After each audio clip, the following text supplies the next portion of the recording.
What's going on, guys? Bart here with Tully Television, and today we're going to be giving you at least my review of Ant-Man and the Wasp: Quantmania.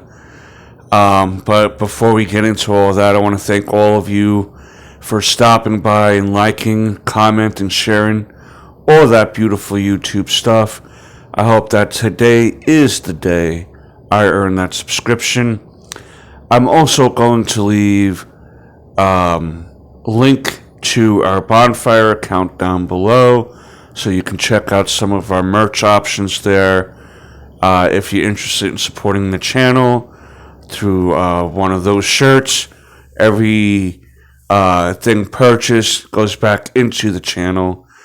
I also want to apologize if any of my congestion has made me sound a little different or it sounds different, the audio.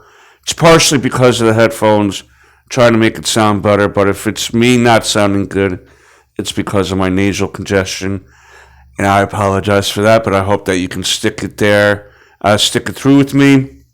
But yeah, Ant-Man and the Wasp: Quantmania, directed by Peyton Reed. Writers are Jeff Loveless and Jack Kirby. And I'm assuming that Jack Kirby's part was maybe a story written that he did. I think he might have created the microverse, and that's kind of what they're in. And they're using characters kind of from there. But instead of calling it the microverse, it took me a second. Instead of calling it the microverse in this movie, they call it the quantum realm. I know how to talk. You know how to talk. And so I'm assuming that's why they're crediting Jack Kirby, because unfortunately Jack the King Kirby had passed away for a while now. Stars Paul Rudd as Scott Lang, a.k.a. Ant-Man, version 2, being Hank Pym was the first one in the MCU and in the comics. Evangelina Lilly as Hope Van Dyne, Michael Douglas as Hank Pym, Michelle Pfeiffer, that white gold, is Janet Van Dyne, Jonathan Majors as Kang, Catherine Newton as Cassie Long, Bill Murray as Lord Krylar, Corey Stoll as MODOK, and we get 2 credit scenes at the end that I'll go over as well. In a general sense, this movie was fine. It was definitely less jokey than Thor: Love and Thunder. I felt like it did take itself a little bit more seriously than the Thor movie did. But I still feel like I don't know. I still feel like the stakes that they do in Marvel movies these days, there's really no real stakes in it. And I'm not saying that, for instance, in Iron Man 2, you thought Whiplash was really going to Minecraft Tony Stark, but, like, you want villains to win once in a while, right? It can't always just be these one-off movies, and then, I mean, yes, Thanos was an overarching villain in the first 3 phases. Kang is going to be this same type of villain spotlight in the next, basically in phases 4, 5, and 6, because we're currently technically in phase 5. But like characters like Killmonger, they don't come back. I don't know. I know Baron Zemo's around still, so they're going to involve him. And they did bring back MODOK, who was originally David Cross, a.k.a. Yellow Jacket, back into this movie. Because when he got shrunk down into the quantum realm there and came across Kang and teamed up. As far as the look of MODOK is concerned, I preferred him with the metal mask on. Oh, I guess I should really say that spoilers too. I'm going to put the spoilers in the title of this video. But I guess if you did not watch this movie, and if I spoiled anything so far, I'm sorry. But from here on out, I am going to be talking about the whole movie, everything. So do with that as you will. This is, so you got 5, 4, 3, 2, 1. Alright, now I'm officially going to be saying anything willy-nilly about the movie, whether it's spoilers or not. I preferred MODOK with the metal mask on as opposed to the human face on, and I'm kind of glad that they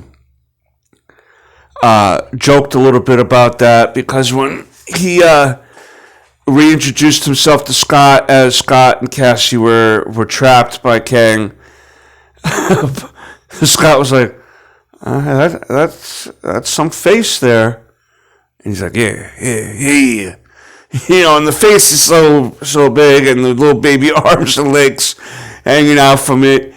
They did clean it up a little bit better from the trailers, but I don't know, that whole big face thing kind of just kills me.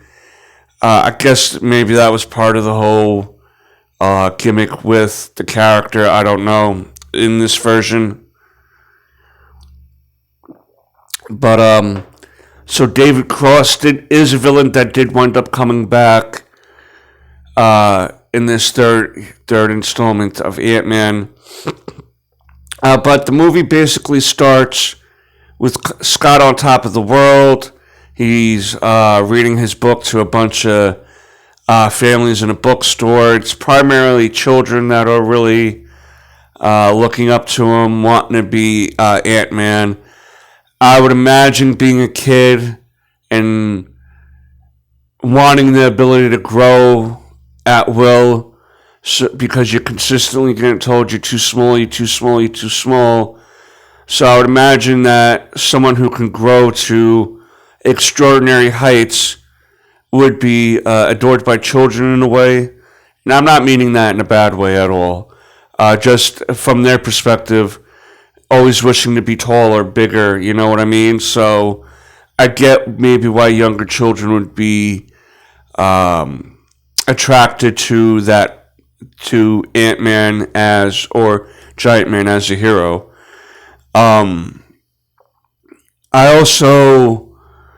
We also see him talk about Hope using the Pym particles to help with the housing crisis caused by the blip, trying to create food.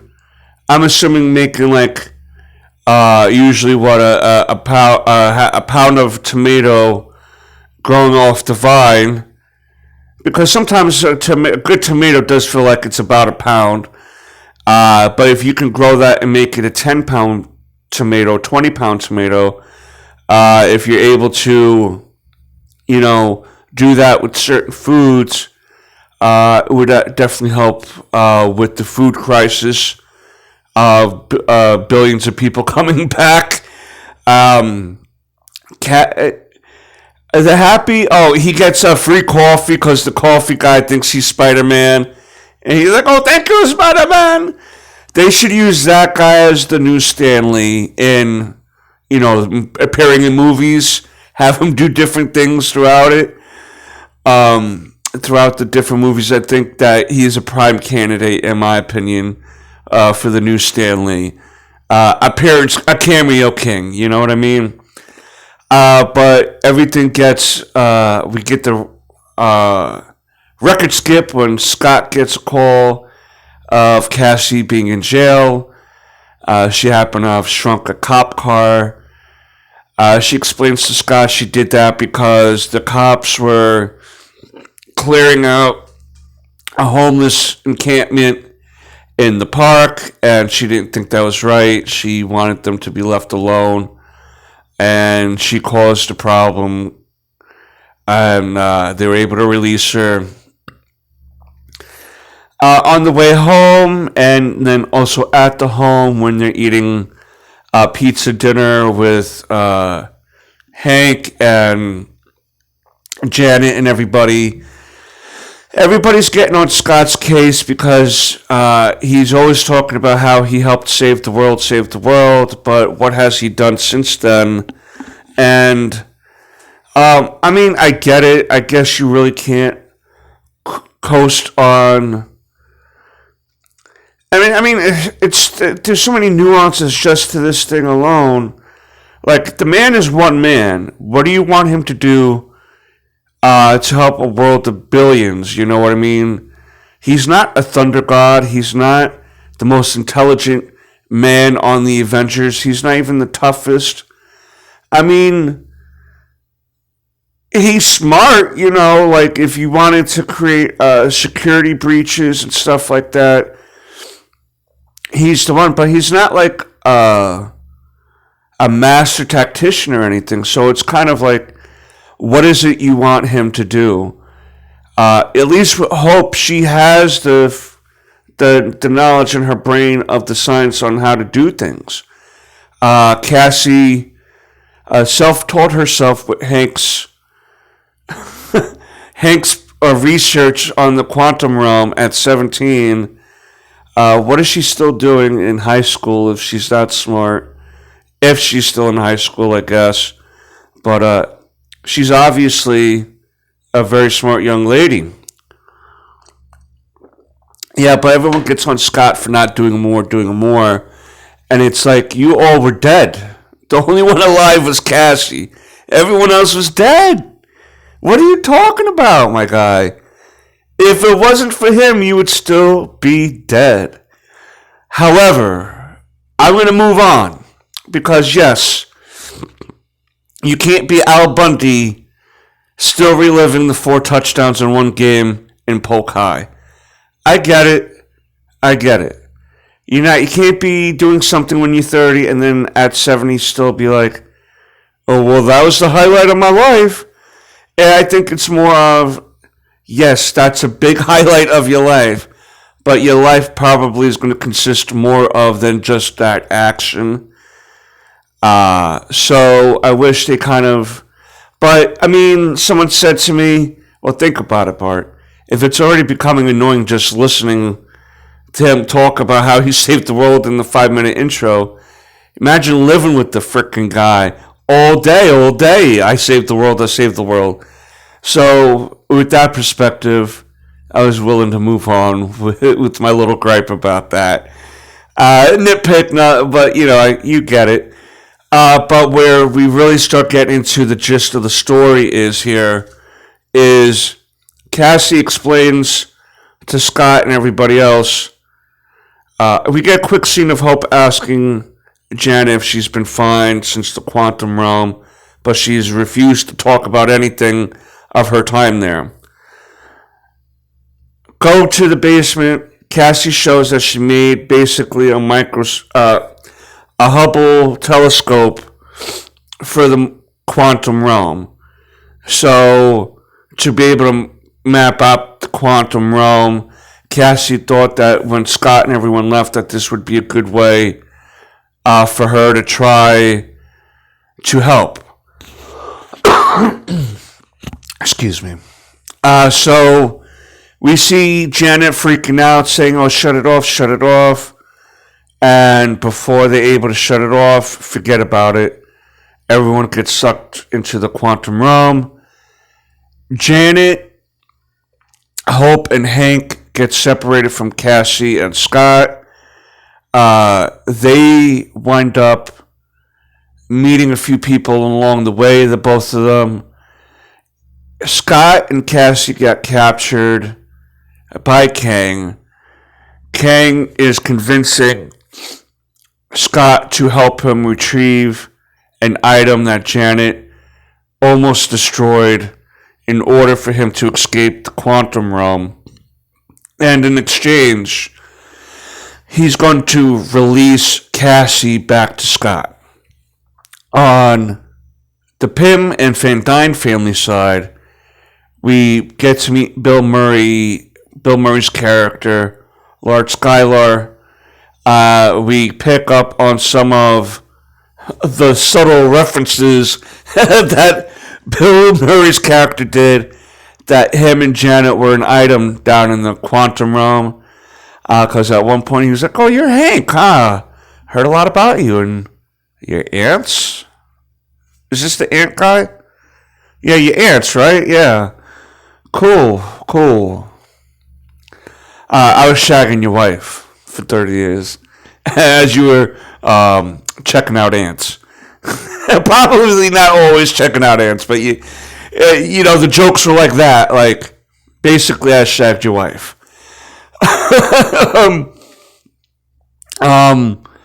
And then this is going to come into play in a couple of minutes. But there's some sort of drink which there's like a little squid type of creature in it, and it's supposed to make you feel like super duper happy or whatever. So he drinks it and you gotta swallow the creature whole and alive. However, we come to find out that basically Janet and Bill Murray's character were freedom fighters together against Kang. Bill Murray's character saying, "No, she didn't tell you anything about what happened down here." And they're like, "Oh, well, whatever it was." And he was like, "No, your mother is a murderer, and she abandoned the people that she promised to look after," right? So now they're really starting to understand that Janet had to do just about anything and everything down here in order to survive.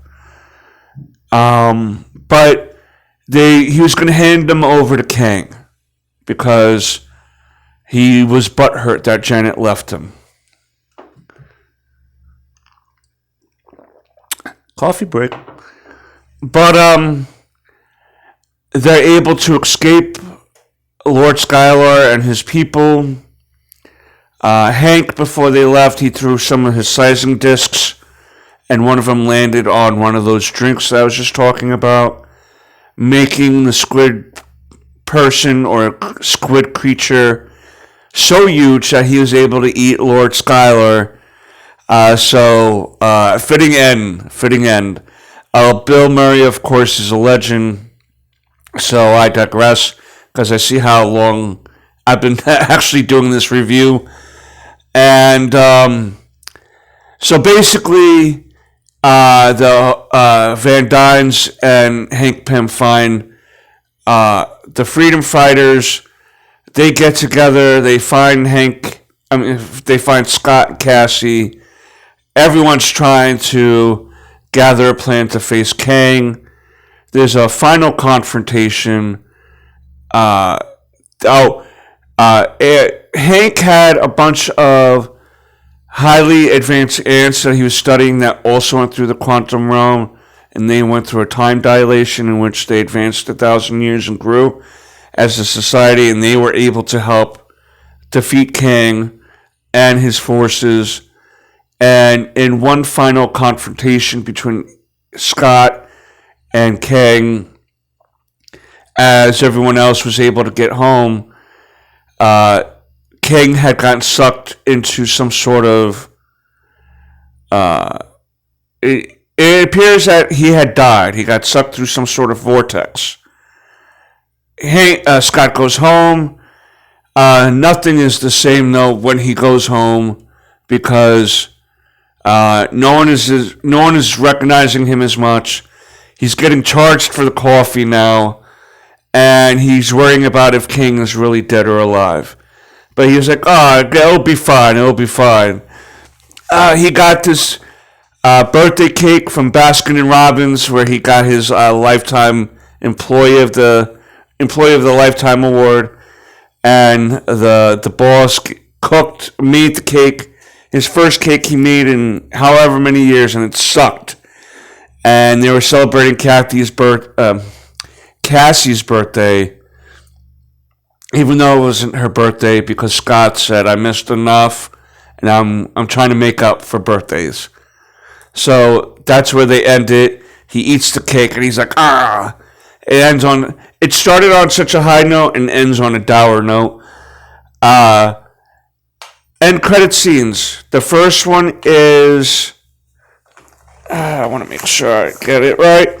The first one is the Council of Kangs mid-credit scene, where we see Mortis, we see Rama-Tut, and who I'm assuming is the Centurion version of himself, and they realize Kang is dead, that people coming closer to entering the the multiverse, so they're going to do something about it.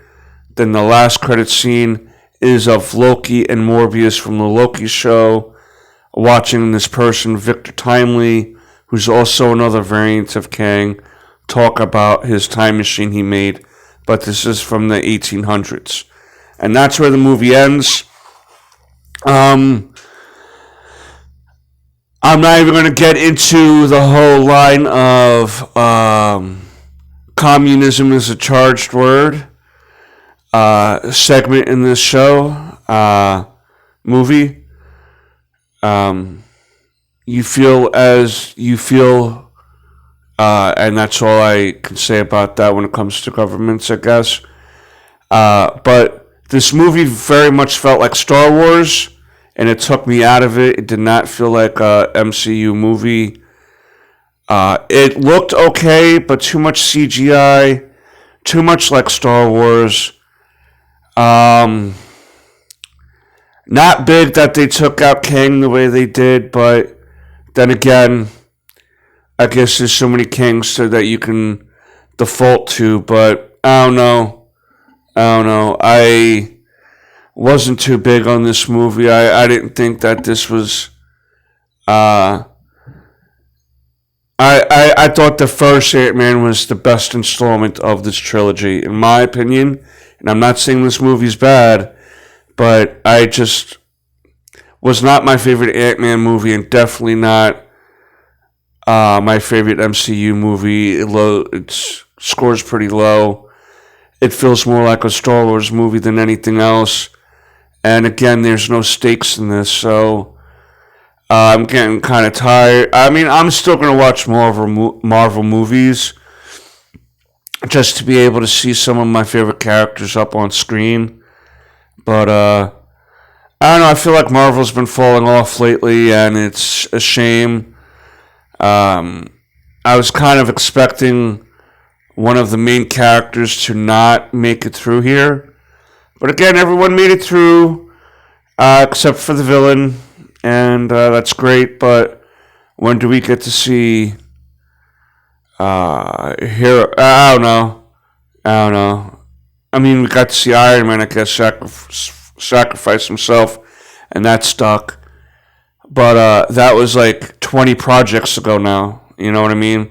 Where have the stakes been in Phase 4, and now I don't feel like there's been any. I'm going to give this a 7 out of 10. The CGI is holding it back, and the lack of stakes, and some scenes were just like, I don't know, whatever, I guess. The way they took, the writing just wasn't there for me. The actors did great. The actors did what they could with the material. Jonathan Majors is the piece of gold out of this whole thing. But, 7 out of 10 for me. That's my review for Ant-Man and the Wasp, Quantmania. You let me know down below what you think. Let me know if you thought it was like a Star Wars movie down below. Either way, thank you for stopping by, tuning in, staying tuned, all that beautiful YouTube stuff.